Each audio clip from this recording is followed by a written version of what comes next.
بسم اللہ الرحمن الرحیم۔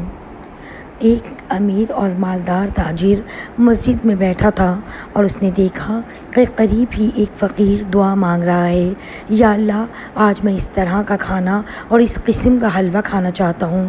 تاجر نے یہ دعا سن کر بدگمانی کرتے ہوئے کہا کہ اگر یہ مجھ سے کہتا تو میں اسے ضرور کھلاتا، مگر یہ بہانے سے مجھے سنا رہا ہے تاکہ میں سن کر اسے کھلا دوں، واللہ میں تو اسے نہیں کھلاؤں گا۔ وہ فقیر دعا سے فارغ ہو کر ایک کونے میں سو گیا۔ کچھ دیر بعد ایک شخص کھانا لے کر آیا اور فقیر کو ڈھونڈ کر جگایا اور بڑے ادب سے کھانا اس کے سامنے رکھ دیا۔ فقیر نے اس میں سے کچھ کھایا اور بقیہ واپس کر دیا۔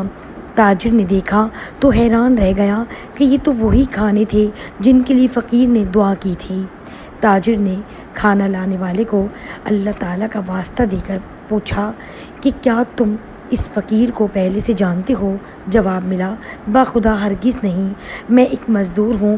میری بیوی اور بیٹی سال بھر سے ان کھانوں کی خواہش رکھتی تھیں، مگر یہ کھانے انہیں مہیا نہیں ہو پاتے تھے کیونکہ میرے پاس اتنے پیسے نہیں ہوتے تھے۔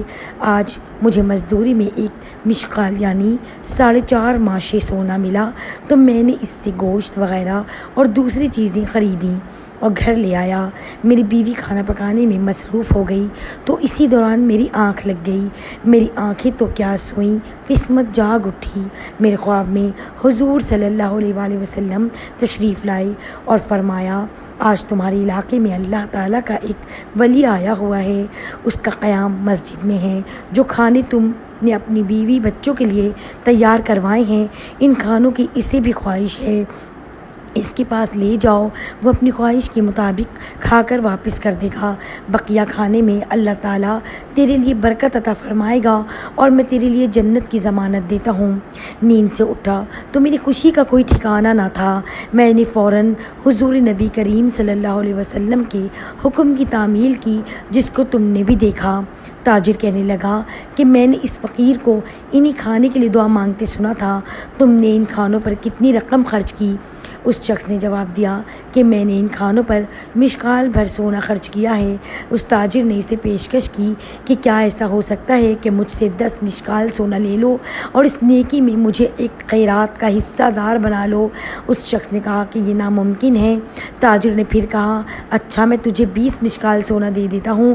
وہ شخص انکار کرتا رہا حتیٰ کہ اس تاجر نے سونے کی مقدار بڑھا کر 50 مشکال کی اور پھر 100 مشکال کر دی، مگر وہ شخص اپنے انکار پر ڈٹا رہا اور کہنے لگا کہ اللہ کی قسم، جس چیز کی ضمانت رسول اکرم صلی اللہ علیہ وسلم نے دی ہے، اگر تو اس کے بدلے ساری دنیا کی دولت بھی دے دے گا، پھر بھی میں اسے کبھی بھی فروخت نہیں کروں گا۔ اگر تمہاری قسمت میں یہ چیز ہوتی تو تم مجھ سے پہل کر سکتے تھے، لیکن اللہ تعالیٰ نے اپنی رحمت جس پر چاہتا ہے کرتا ہے، یہ اللہ کا مجھ پر خاص کرم ہے۔ تاجر نہایت شرمندہ اور پریشان ہو کر مسجد سے چلا گیا کہ گویا اس نے اپنی قیمتی متاع کھو دی ہو۔ ناظرین، غریبوں، مسکینوں، یتیموں کو کھانا کھلانا اور ان کے سروں پر ہاتھ رکھنا ایک ایسا عمل ہے جو اللہ تعالیٰ اور اس کے رسول کو بے حد پسند ہے۔ اللہ پاک ہمیں اپنی دولت غربا اور مساکین پر خرچ کرنے کی توفیق عطا فرمائے۔ آمین ثم آمین۔